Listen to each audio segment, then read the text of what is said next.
जर मित्रांनो तुम्ही माझ्या चॅनलवरती आज पहिल्यांदाच आला असाल तर चॅनलला सबस्क्राईब करा, कारण अशाच नवनवीन बातम्या तुम्हाला ह्याच चॅनलवरती पाहायला भेटणार आहेत. त्यामुळे चॅनलला सबस्क्राईब करा आणि हा व्हिडिओ शेवटपर्यंत नक्कीच पहा. तुम्हाला व्हिडिओ आवडल्याशिवाय राहणार नाही आणि चॅनलला सबस्क्राईब करून घ्या. 19 वर्षाचा तरुण 23 वर्षाच्या प्रेयसीला योयोमध्ये घेऊन गेला. तितक्यात एक्स गर्लफ्रेंडचा फोन आला आणि पुढे जे घडले ते पाहण्यासाठी चॅनलला सबस्क्राईब करून घ्या.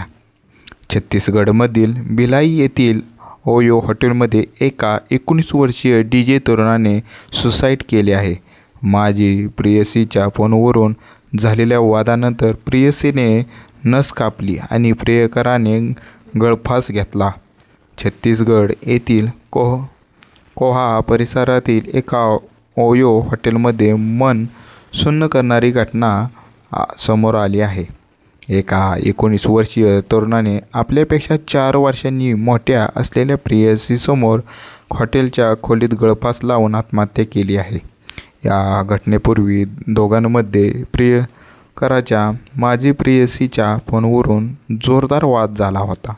या वादातून प्रेयसीने स्वतःच्या हाताची नस कापली, ज्याला घाबरून प्रियकराने टोकाचे पाऊल उचलल्याचे प्राथमिक तपासात समोर आले आहे. मृत तरुणाची ओळख शादाब शेख वय 19 अशी झाली असून तो DJ म्हणून काम करायचा.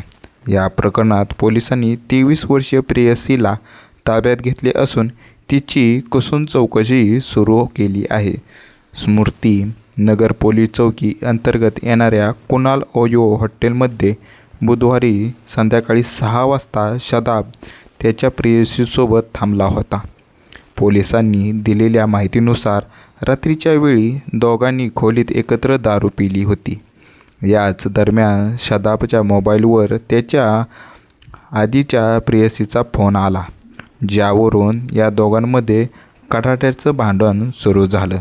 हा वाद इतका विकोपाला गेला की प्रेयसीने मंदधुंद अवस्थेत स्वतःच्या हाताची नस कापून घेतली आणि ती रक्तबंबाळ होऊन बेशुद्ध पडली होती. प्रेयसीला अशा अवस्थेत पाहून घाबरलेल्या शादाबने खोलीतच प्रेयसीच्या ओढणीने गळफास लावून आत्महत्या केली.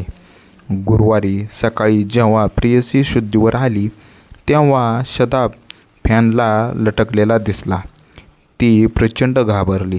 तिने तात्काळ शादाबला खाली उतरवले आणि आपल्या खोलीच्या ओळखीच्या लोकांना बोलावून त्याला जवळच्या खाजगी रुग्णालयात नेले. मात्र डॉक्टरांनी तपासण्यापूर्वीच त्याला मृत घोषित करून टाकलं. रुग्णालयाकडून माहिती मिळताच हॉटेल चालक आणि पोलिसांनी घटनास्थळावर गेले.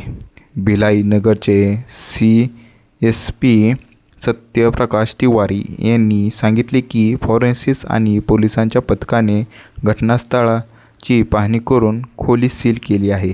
हॉटेलमधील CCTV फुटेज आणि दोघांचे मोबाईल कॉल्स पाहिले जात आहेत आणि पोस्टमॉर्टम अहवाल आल्यानंतरच मृत्यूचे नेमके कारण काय आहे ते स्पष्ट होईल. पोलिसांनी सध्या अकस्मात मृत्यूची नोंद करून पुढील तपास सुरू केले आहेत.